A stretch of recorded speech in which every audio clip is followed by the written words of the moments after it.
Normally, I'd be looking to back a horse like the one Awesome Aaron, but speed hasn't been as dominant sprinting this September at Churchill, and that's why this third race is one that I see worth getting involved in.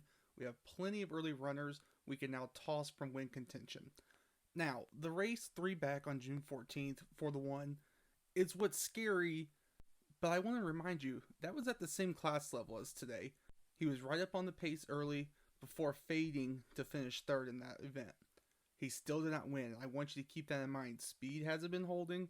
This is a horse that, yes, I think he is the most dominant early runner in this field, and he's going to take out a lot of other early horses like this 6, who at 5-1, I think is taking way too much money, even with this drop in class. He comes in with 0 form, and the 2 wins we see were wire-to-wire fashion, so he needs to be in the front to win the race. The 1's much too fast. It's going to take him out of this running style that he needs. Now, 2 more horses that I would end up grouping in this same sort of scenario is going to be the 3 and the 6. Looking at the 3, we see his last 2 races he's won. He was up on the pace in both of those. Again, not as fast early. The 1's going to take him out of his running style. Stepping up from Belterra back here to Churchill isn't going to do him any favors. He's a horse that I look to toss pretty quick. And then the 8, he's sort of just all over the place. I know we see the stalking win back in the winter at Turfway. He was in 4th, ends up getting up to win that race. But he's been fighting for the front in his recent races. His last 2 starts, as I've circled, have him on the lead. And then this June 12th race we see at Churchill, he ended up winning that event. That was at $20,000 claiming. Either way, he's not as fast as the 1 in this race and should be looking at another fading effort in this start.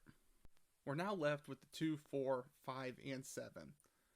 Now, the key that I'm looking for is going to be a horse that has had success against a sub 22 second first call.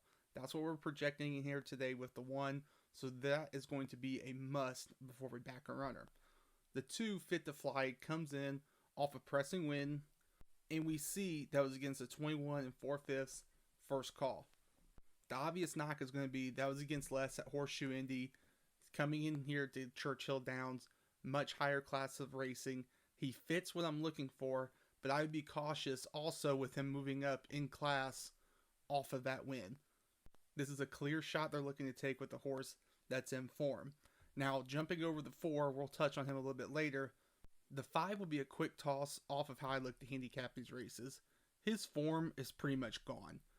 He's struggling since he was claimed and brought here from the West Coast, and he's burned money in 2 of his last 3 starts.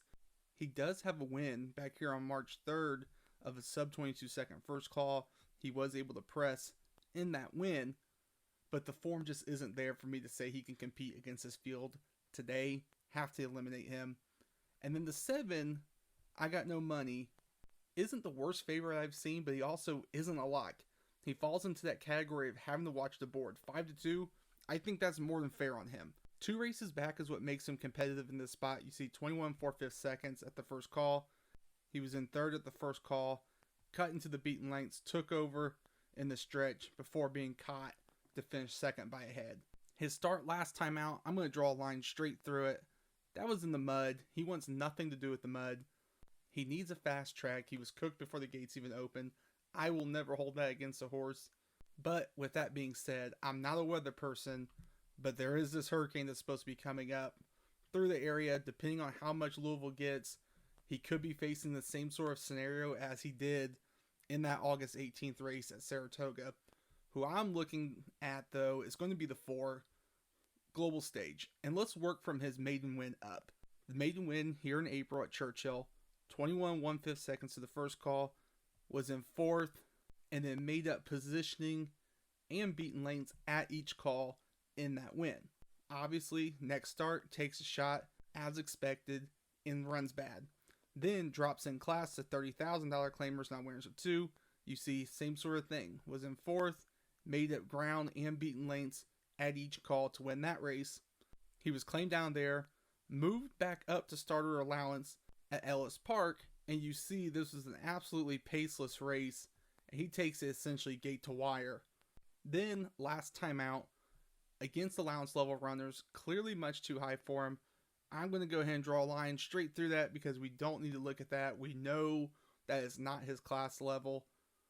Dropping back down today to a spot we see he's competitive at.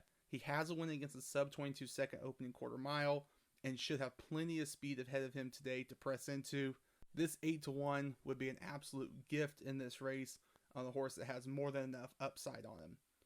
Hey, if you haven't yet, sign up for my Substack. You get a free ebook on handicapping and betting. Plenty of thoughts to get you seeing the form in a better way.